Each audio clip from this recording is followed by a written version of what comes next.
Hello বন্ধু। হ্যাঁ বন্ধু বল। আমি তো বেটা সরকারি চাকরি পেয়ে গেলাইছি।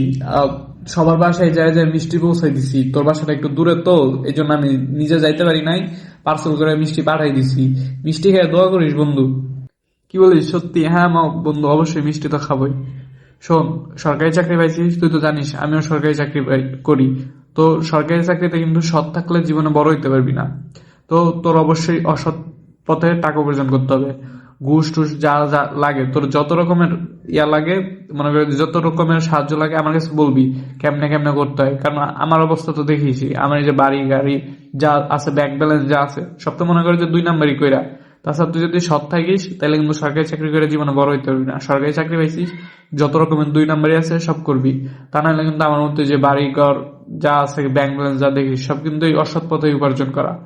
সো আমার যদি কোনো টিপস টিপস লাগে আমার কাছ থেকে নিস। ভালো কথা, তুই সরকারি চাকরি যে পাইছিস, তো কোন ডিপার্টমেন্টে চাকরিটা পাইলি? Income tax officer. তাড়াতাড়ি আমার অ্যাকাউন্টে 5 কোটি টাকা পাঠা, নাইলে কিন্তু তোর বাসায় সকালে দেখবি পুলিশ চলে গেছে। আমার ভুল হয়েছে, ক্ষমা করে দেন।